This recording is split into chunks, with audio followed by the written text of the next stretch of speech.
Hari mu kinyejana cya 16 mu bihe by'ubwami bw'u Rwanda. Icyo gihe u Rwanda rwari rugifite amateka y'imibabaro n'ihangana. Mbere y'uko Ruganzu wa Kabiri Ndoli ajya ku ngoma, igihugu cyari cyaragabwe ibitero bikomeye n'abanyamahanga, ndetse imiryango imwe n'imwe yo mu gihugu ikaba yaracitsemo ibice. Abanyarwanda bari mu bukene bukomeye bitewe no gusenya amazu, kunyaga amatungo no kwica abaturage muri izo ntambara z'urudaca. Nyamara no u Rwanda rwari mu bihe bikomeye, ku ngoma ya Ruganzu wa Kabiri Ndoli habaye impinduka zikomeye. Uyu mwami yaje kumenyekana nk'intwari idasanzwe, ariko ikirenze byose nk'umwe mu bayobozi b'umutima utekereza ku kubaka igihugu aho kugisenya.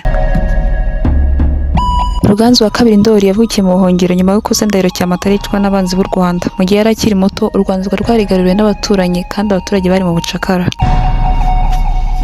Nyina Mukashema yamuhungishije ajya kumurera mu gihugu cya Tanzania. Icyo gihe Ruganzu yarirwaga mu ibanga kuko hari ubwoba bw'uko abanzi b'u Rwanda bamenya ahari maze bakamwica, dore ko yari asigaye ari we cyizere cyonyine cy'Abanyarwanda. Mu bwihisho, Ruganzu yatujwe kurwanya intambara zitandukanye, gucunga umutekano no gutekereza ku buryo bwo kuyobora neza igihugu. Ku myaka 20 gusa amaze gukora no gutinyuka, yagaruye mu Rwanda n'abayobozi bakomeye barimo abiru n'abakurambere bamushyigikira ngo afate ingoma asubize igihugu ku murongo. Ruganzu amaze gufata ingoma yahuye n'akazi gakomeye, kubohora u Rwanda rwari rwaragizwe igice n'amakimbirane y'imbere ndetse no kwirukana abanzi b'abanyamahanga bari barigaruriye igihugu. Mu rugamba rwa mbere, Ruganzu yayoboye ingabo z'intwari arwanya abanyamahanga bari barigaruriye intara y'u Rwanda yo mu majyepfo. Yagize ati: "U Rwanda n'igihugu cyacu twarazwe, ntitugomba kwihanganira ubucakara, tugomba kurwanira ubwigenge no kugarurira abacu agaciro." Mu buryo butunguranye, yakoresheje ubwenge n'ubushobozi, yaciye inzira za bugufi, akoresha amayeri yo kugabanya ingufu z'abanzi aho kubarwanya mu mbaraga gusa. Uko intambara zagendaga zitsindwa, byatumaga abaturage bongera kugira icyizere n'ishema, maze amubonamo umuyobozi ukwiye. Nyuma yo gutsinda intambara, Ruganzu yasanze igihugu gikwiye kongera kubakwa. Yavuze ijambo rikomeye mu nama y'Abiru ati: "Intambara zatsinzwe, ariko igihugu ntikirakira. Tuzatsinda by'ukuri ariko twubatse igihugu cy'ubumwe, tukavana abaturage mu bukene no mu bwoba bw'amakimbirane." Ruganzu yamenye ko kugira ngo u Rwanda rubeho igihe kirekire, hagombaga kubaho amahoro hagati y'Abanyarwanda ubwabo ndetse n'abaturanyi babo.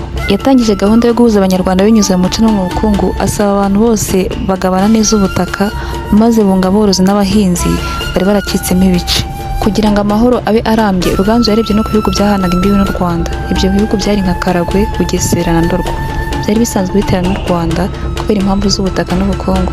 Ruganzu yatekereje ku buryo yashyiraho ubufatanye aho guhora mu ntambara z'urudaca. Yakoze urugendo ajya kuganira n'abami b'ibyo bihugu, abashishikariza gukora amasezerano yo guhahirana no gutabarana mu bihe bikomeye. Amaze kugera muri Karagwe, hasanzwe umwami wari ufite ubushake bwo kumvikana, maze bashyira umukono ku masezerano yo kudashotorana. Ayo masezerano yabaye icyitegererezo no ku bindi bihugu, maze abami benshi bagenda baboneraho gukorana n'u Rwanda aho kururwanya.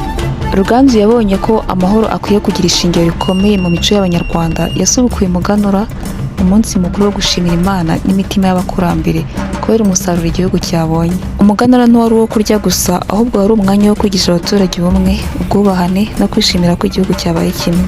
Abantu bose basabwaga kujya bahurira hamwe, bakaganira ku iterambere ryabo, bagasangira ibyishimo kandi bakibukiranya ko u Rwanda ari urw'Abanyarwanda bose nta kurobanura.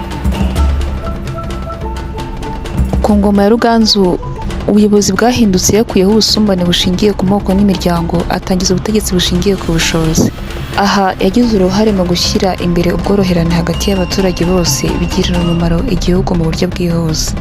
Yaravuze ati: "Ubutegetsi si ukuvangura, ni ukorohereza abaturage bose bakabona ibyiza by'igihugu. Ibyo nibyo bizatuma u Rwanda ruramba."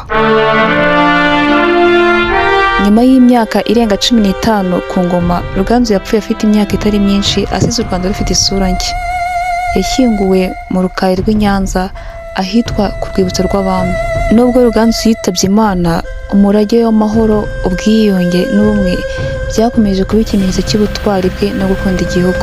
Mu mateka y'u Rwanda, Ruganzu Ndoli wa Kabiri yibukwa nk'umwami w'intwari, ariko by'umwihariko nk'umuyobozi w'ubwenge wahisemo kubaka amahoro aho guhora mu ntambara.